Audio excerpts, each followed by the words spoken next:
Sharpe's Battle by Bernard Cornwell. Read by Paul McGann. Sharpe swore. Then, in desperation, he turned the map upside down.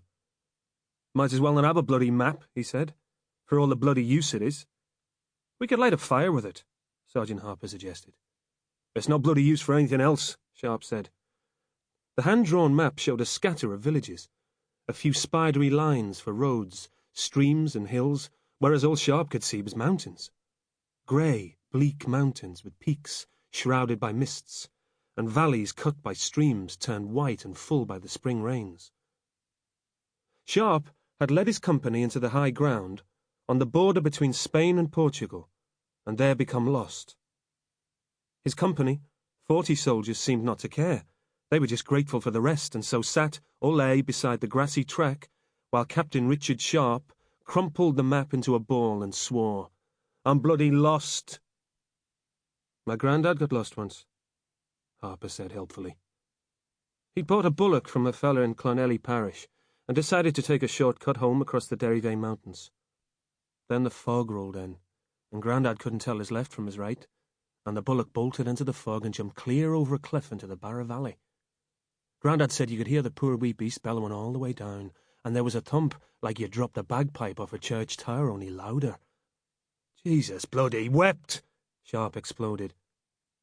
"It was a valuable beast," Harper protested. Lieutenant Price had been at the rear of the column, but now joined his commanding officer. "Are we lost, sir?" "No, Harry. I came here for the hell of it, wherever the hell this is." Sharpe stared glumly about the damp, bleak valley. "We need a compass," he said. "Or a map," Lieutenant Price suggested happily. "We've got a bloody map here." Sharpe thrust the balled-up map into the lieutenant's hands. "Major Hogan drew it for me, and I can't make head nor tail out of it." Sharpe, on his way to Villaformoso, where his company, the Light Company of the South Essex Regiment, would be attached to the town major as a guard unit, had heard a distant cannonade, and had marched toward the sound, only to discover that the noise of the skirmish, if indeed it was not thunder, had faded away, and now Sharpe was lost. "One thing's certain," Sharpe said. "We haven't crossed the watershed, which means these streams must be flowing west, so we'll follow the bloody streams." "That's what my granddad did," Harper said. "He followed—" "Shut up!" Sharpe said quietly, and gestured to make his companions crouch. "Bloody crapo," he said softly, "or something. Never seen a uniform like it." A horseman had appeared out of a side valley. Harper cocked his rifle. Sharpe's men were all alert now and lying motionless in the grass. Even if the horseman had turned, he would not have noticed the infantry. The horseman had a short, grey dragoon jacket, grey trousers, and a grey horsehair plume on his steel-grey helmet. "Spaniard?" Sharpe wondered. "The Dons are always gaudy, sir," Harper said. "He's got crapo weapons," Price said. The horseman was indeed armed like a French dragoon.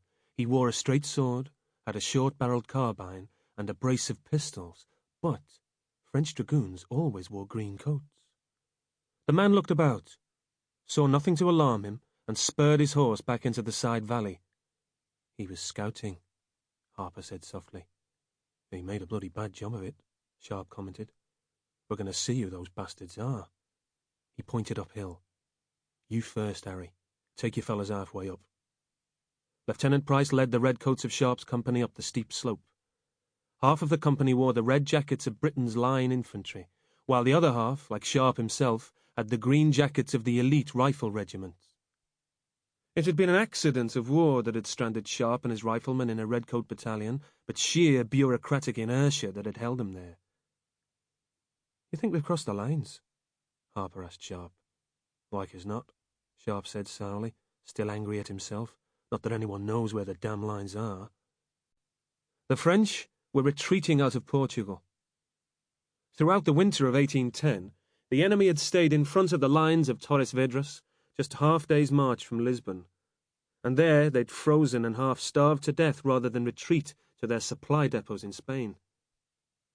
Marshal Massenas had known that retreat would yield all Portugal to the British, while to attack the lines of Torres Vedras would be pure suicide. Sample complete. Ready to continue?